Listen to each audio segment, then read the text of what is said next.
Good day, everyone. My name is Allie. And my name is Robin. And we welcome you today to VBS News. Following are some USA headlines. Hagel lauded at farewell ceremony for guiding America's military in a tough time. Police in San Francisco find a suitcase full of body parts. Hagel lauded at farewell ceremony for guiding America's military in a tough time.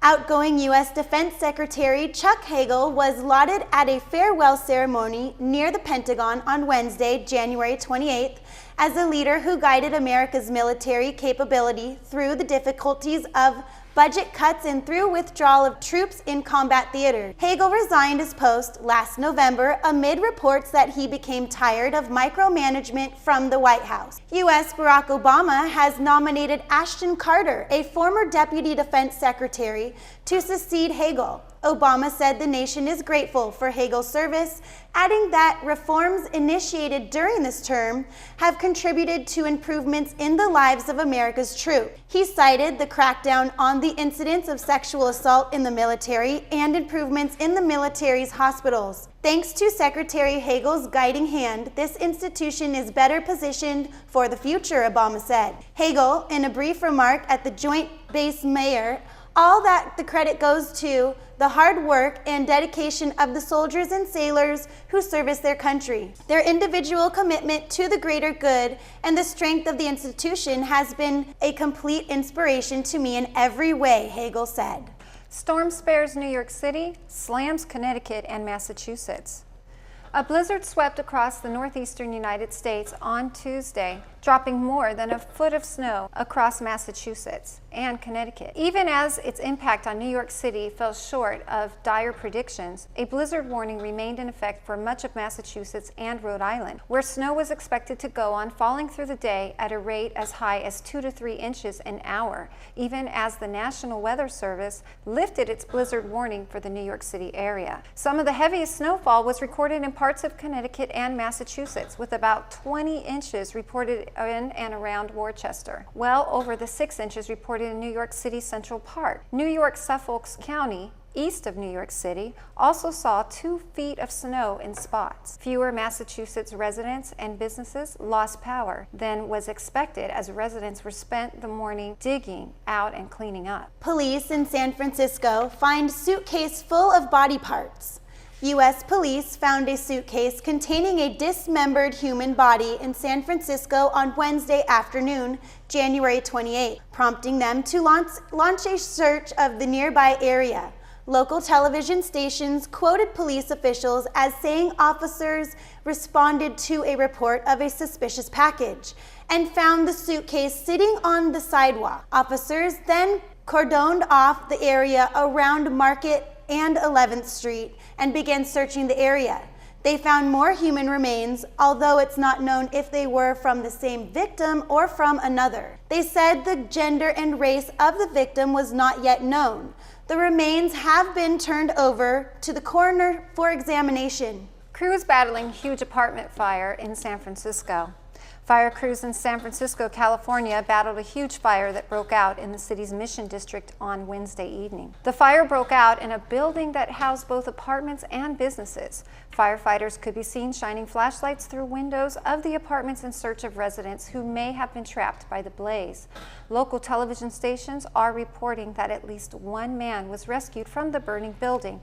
His condition is unknown. Sugary drinks linked with triggering early puberty in girls who drank sugary drinks on a regular basis are more likely to begin puberty earlier, according to research done at Harvard Medical School and published in the journal Human Reproduction on Wednesday, January 28. While sugar-filled drinks have long been linked with childhood obesity, the study is the first to link sugar with girls beginning their menstrual cycles earlier. They are suggesting that perhaps these sugary drinks cause a spike in insulin, which affects sex hormones, which can start periods earlier. Dr. Natalie Azar of New York University's Langone Medical Center said, Harvard researchers followed more than 5,000 girls, all between the ages of 9 and 14, during a 5-year period. They found girls who drank more than a serving of sugary drinks per day began menstruating nearly 3 months earlier than girls who didn't regularly consume sugary drinks.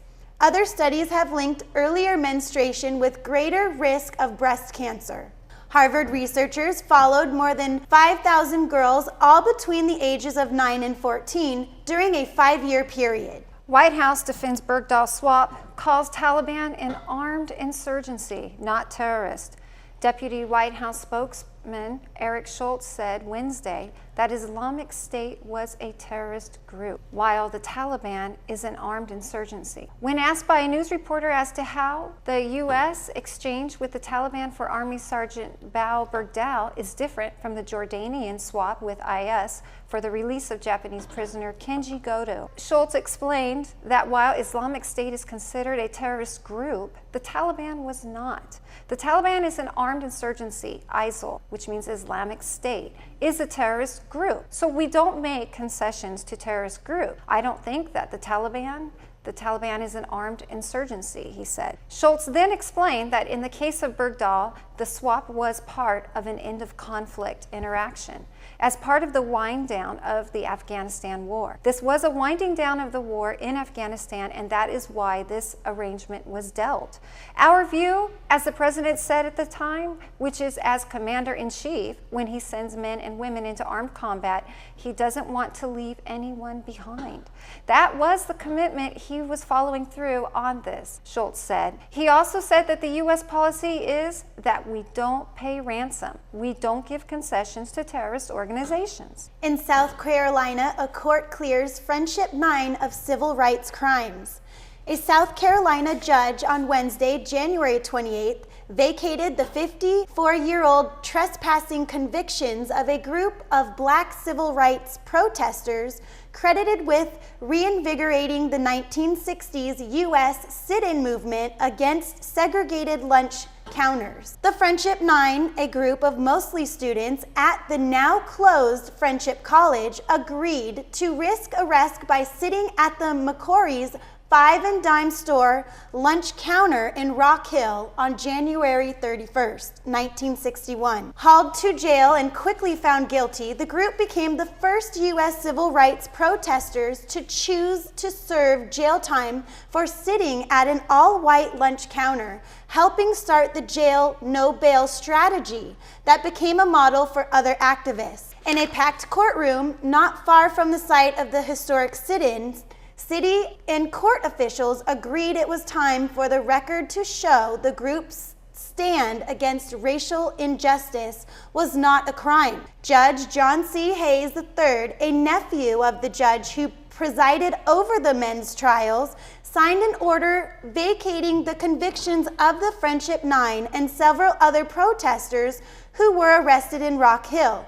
In a show of solidarity, which the men, we cannot rewrite history, but we can write history, Hayes said. Massive furnace near Baltimore implodes. A massive furnace was imploded at the Bethlehem Steel Mill near Baltimore on Wednesday, temporarily shutting down traffic on highways and bridges near Washington, D.C., and Virginia. Smoke could be seen rising from the 320-foot tall structure just before it collapsed on its side. Sparrows Point, the site of the steel mill, is being cleared to make way for business development related to Baltimore's port. As many as 94 explosive charges were used, according to Controlled Demolition Incorporated, the company tasked with handling the implosion. Super Bowl fans to face strict security checks at the stadium. Fans attending Sunday's Super Bowl in Arizona will face tight restrictions on what they can take into the stadium as a huge security operation swings into action and protect the biggest annual U.S. sports event. U.S. Homeland Security Jay Johnson met top local law enforcement officials in Phoenix on Wednesday, January 28th, and will visit the University of Phoenix's stadium in nearby Glendale, where the Seattle Seahawks will play the New England Patriots for the National Football League championship. marksmanship. Law enforcement, from the federal level to the local level are coordinating to provide scanning and surveillance for the game on Sunday, February 1st. Johnson had told reporters. They will also conduct screening of cargo and people at the stadium. I'm confident we will have a safe and secure and successful event, Johnson said. Ticket holders are being told to get there early for a rigorous security screening procedure that will involve metal detectors and a pat-down search. Deadly shootings in Paris and the recent arrest of suspects in Belgium, Greece, and Germany have heightened fears of more attacks around the world, and social media accounts linked to the Middle East militant groups have carried a number of threats to attack high-profile U.S. events. Federal security officials have said U.S. agencies are unaware of any specific or credible terrorist threat against the Super Bowl. Johnson echoed that on Wednesday. Deborah Black, chief of the Glendale Police Department, said law enforcement will also be on the lookout for rogue drones. They also announced restrictions on the types of items spectators can bring into the game. Only clear plastic, vinyl, or PVC bags measuring 12 inches by 6 inches by 12 inches or 1 gallon freezer bags will be permitted, as well as a small clutch bag, approximately the size of a hand, he said. Coolers, backpacks, computers, and camera bags and all other kinds of luggage are prohibited, as are bottles and beverages including alcohol, camcorders, food, fireworks, and frisbees, also umbrellas. According to an NFL list, expectations will made for medically necessary items after an inspection at a specially designed stadium gate. Air Force expected to select Boeing 747-8 to replace current presidential jet. The U.S. Air Force plans to announce on Wednesday that it has decided to use Boeing's company's commercial 747-8 airliner to replace its current fleet of Air Force One presidential aircraft. Two sources familiar with the decision said on Wednesday the decision comes a month after Boeing said it would slow production of the 747-8 aircraft from 1.5 a month to 1.3 a month. Boeing also reported its quarterly earnings on Wednesday, saying the tide of commercial aircraft demand will keep rising despite cheap oil and a strong dollar, and that it was getting more than adept at converting plane orders into piles of cash, sending shares to a 52-week high. We will be back after the commercial.